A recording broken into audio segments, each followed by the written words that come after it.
नमस्कार, मी कीर्ती गायकवाड। स्वागत आहे आपलं आय न्यूज 28 मध्ये। चला तर मग जाणून घेऊयात महाराष्ट्रातल्या ताज्या घडामोडी।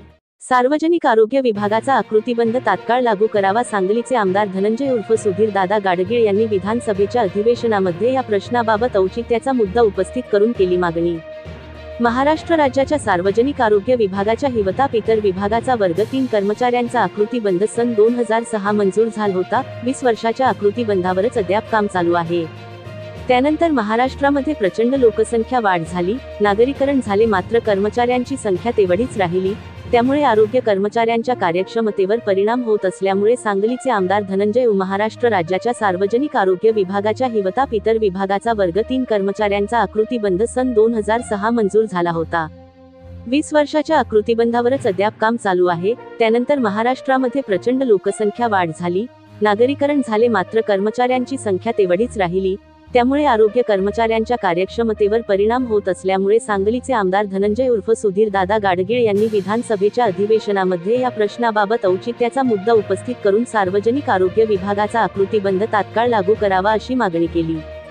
तसेच आरोग्य कर्मचाऱ्यांना वाडीवस्तीवर तसेच रात्री अपरात्री सेवा द्यावी लागत असल्यामुळे बायोमेट्रिक फेस रीडिंग रद्द करावे अशी मागणी आमदार श्वेता महाले यांनी विधानसभेमध्ये लक्षवेधी सूचना मांडून केली।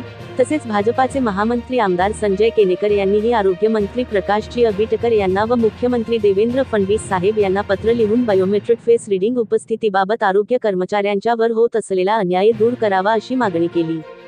शासनाच्या इतर विभागांमध्ये ही सक्ती नसताना ज्या आरोग्य कर्मचाऱ्यांनी कोरोना काळात स्वतःचा जीव धोक्यात घालून काम केले व या कर्मचाऱ्यांना कामाचे तास नसताना फक्त आरोग्य कर्मचाऱ्यावर हा अन्याय का, असा प्रश्न महाराष्ट्र राज्य आरोग्य कर्मचारी महासंघाचे अध्यक्ष विजय मोहोळकर व अनिल खराडे यांनी उपस्थित केला आहे।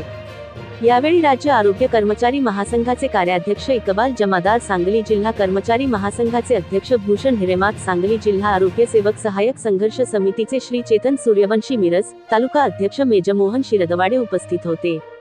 यावेळी माननीय आमदार सुधीर दादा गाडगीळ, माननीय आमदार श्वेता महाले, माननीय आमदार संजय जी केनेकर यांच्या अभिनंदनचा ठराव घेण्यात आला। लवकरच माननीय आमदार संजय जी केनेकर यांनी माननीय मुख्यमंत्री देवेंद्र भाऊ फडणवीस यांचे सोबत आरोग्य कर्मचाऱ्यांच्या प्रश्नासोबत बैठक लावण्याचे आश्वासन दिले अशी माहिती आरोग्य कर्मचारी महासंघाचे राज्य अध्यक्ष विजय जी मोहोळकर यांनी दिली। सुधीर दादा गाडगीळ यांनी विधानसभेच्या अधिवेशनामध्ये या प्रश्नाबाबत औचित्याचा मुद्दा उपस्थित करून सार्वजनिक आरोग्य विभागाचा आकृतीबंध तात्काळ लागू करावा अशी मागणी केली।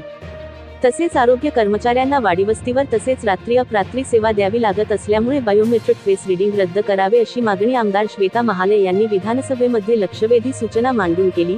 तसेच भाजपाचे महामंत्री आमदार संजय केनेकर यांनीही आरोग्यमंत्री प्रकाशजी आंबेडकर यांना व मुख्यमंत्री देवेंद्र फडणवीस साहेब यांना पत्र लिहून बायोमेट्रिक फेस रीडिंग उपस्थितीबाबत आरोग्य कर्मचाऱ्यांच्या वर होत असलेला अन्याय दूर करावा अशी मागणी केली। सांगली जिल्हा संवादाचा सदाशिव गणपती पोतदार यांची रिपोर्ट।